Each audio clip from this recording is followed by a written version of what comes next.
बात आज की चैनल के कार्यक्रम आर पार में मैं सुरेंद्र चतुर्वेदी आपका स्वागत करता हूं। दोस्तों, राजस्थान के राजनेताओं की इज्जत हुई बाढ़ग्रस्त। विधायकों और मंत्रियों की डुगडुगी में आया सीलन, डफली में घुसा बांध का पानी। शायद ही कोई खुश या संतुष्ट कर पाए मतदाताओं की उम्मीदें। राजस्थान इस बार तबाही के मंजरों से रूबरू हो रहा है। पूरे राज्य में ऐसी तबाही पहले शायद ही कभी हुई हो।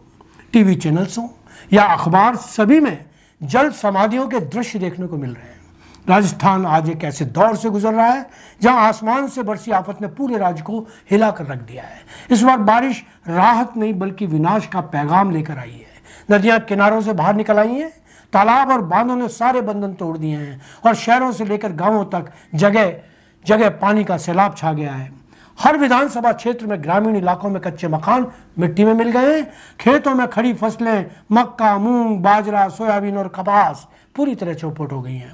किसान जो कर्ज लेकर बीज बोते हैं अब सिर पकड़कर बैठे हैं। सैकड़ों पशु बह गए हैं, चारा सड़ गया और कई गांवों में भूख और बीमारी का खतरा मंडरा रहा है। शहरों भी कोई कम नहीं है। जयपुर, अजमेर, कोटा, सवाई माधोपुर, सीकर, उदयपुर, जोधपुर और बीकानेर जैसे बड़े शहर जल जमाव की समस्या से करा उठे हैं। गलियां तालाब में बदल गई हैं, घरों के भीतर तक पानी हिलोरे मार रहा है। सीवरेज और जल निकासी व्यवस्था की तो पोल ही खुल गई है। अजमेर और पुष्कर में तो यह स्थिति और भयावह है। सड़कें दरिया बन गई हैं और व्यापार पूरी तरह ठप हो गया है। अजमेर के बोराज बांध की पाल टूट चुकी है। आसपास के इलाके पानी में सांस लेने की कोशिश कर रहे हैं। देखा जाए तो राज्य का पूरा बुनियादी ढांचा चरमरा चुका है। पुल बह गए हैं, सड़कें कट गई हैं, बिजली के खंभे और ट्रांसफार्मर ढह गए हैं। ऐसे में दूर दराज इलाकों में राहत पहुंचाना मुश्किल हो गया है। स्कूल और अस्पताल भी जलमग्न हो गए हैं, जिससे आम जनता के जीवन पर दोहरी मार पड़ रही है। मुख्यमंत्री भजनलाल के खजाने पर जितना बोझ आ पड़ा है, उससे पहले से ही घाटे में चल रहा राजस्थान का खजाना अब भारी चुनौती के सामने है।